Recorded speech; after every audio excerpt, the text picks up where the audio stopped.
कार्तिक मास कथा 32वां अध्याय।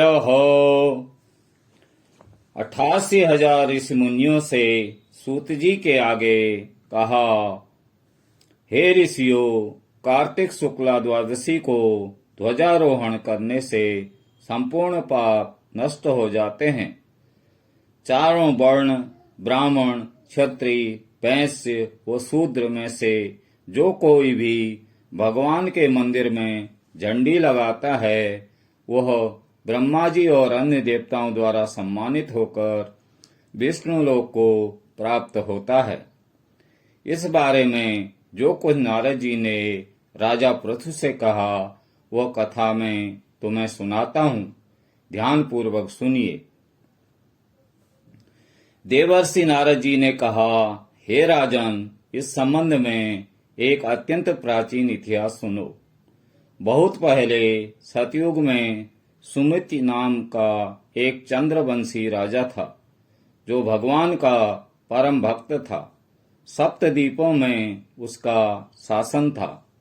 उसकी रानी सत्यवती भी ईश्वर भक्त और अत्यंत पतिव्रता थी।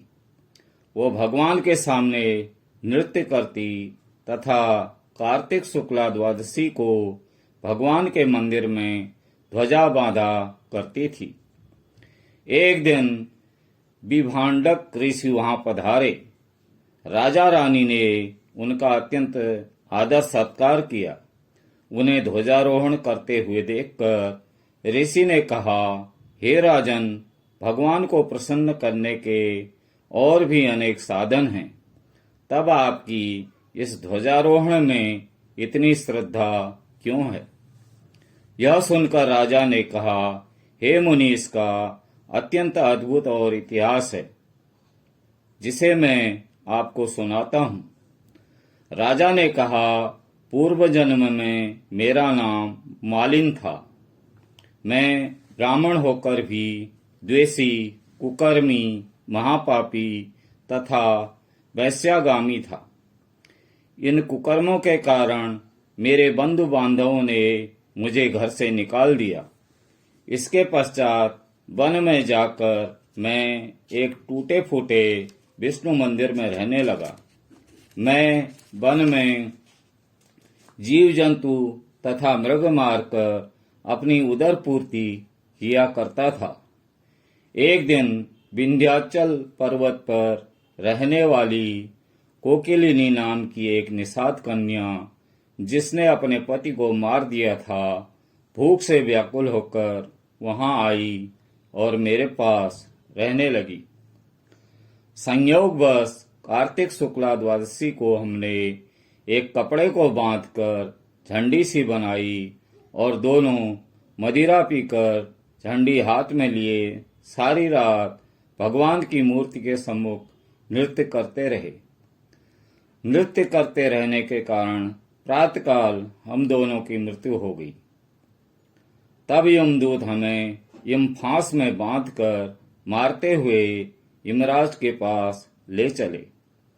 उसी समय विष्णु भगवान के दूत विमान लेकर वहां आ गए और यमदूतों को धिक्कारते हुए बोले कि तुम सिर्फ पापियों को यमपुरी ले जा सकते हो, धर्मात्माओं को नहीं। इस पर यमदूत भी क्रोधित होकर बोले कि ये दोनों महापापी हैं। जीवन भर इन्होंने एक भी पुण्य कार्य नहीं किया है, इसी कारण हम इन्हें यमपुरी ले जा रहे हैं। तब विष्णु पार्षदों ने कहा कि यह अत्यंत खेद की बात है कि तुम्हें धर्म अधर्म का तनिक भी ज्ञान नहीं है। यह ठीक है कि जीवन भर ये पाप कर्मों में लिप्त रहे, परंतु कार्तिक शुक्ला द्वादशी को इन्होंने भगवान के मंदिर में ध्वजारोहण तथा नृत्य और गायन किया है। इससे इनके संपूर्ण पाप नष्ट हो गए हैं। अतएव ये विष्णु लोक जाने के अधिकारी हैं। भले ही इन्होंने अनजाने में यह सब कार्य किया है। इसके पश्चात विष्णु पार्षद हमें विमान में बिठाकर विष्णु लोक में ले गए। अपनी कथा समाप्त करते हुए राजा सुमित ने कहा, पूज्य ऋषिवर, अनजाने में ध्वजारोहण का ऐसा फल है, तो श्रद्धा पूर्वक कार्तिक शुक्ला द्वादशी को ध्वजारोहण करने में जितना फल प्राप्त होता है उसका वर्णन नहीं किया जा सकता है। इतनी कथा सुनकर विभांडक ऋषि तप करने चले गए। इति 32वां समाप्तम्। भजमन नारायण नारायण नारायणं, श्रीमन नारायण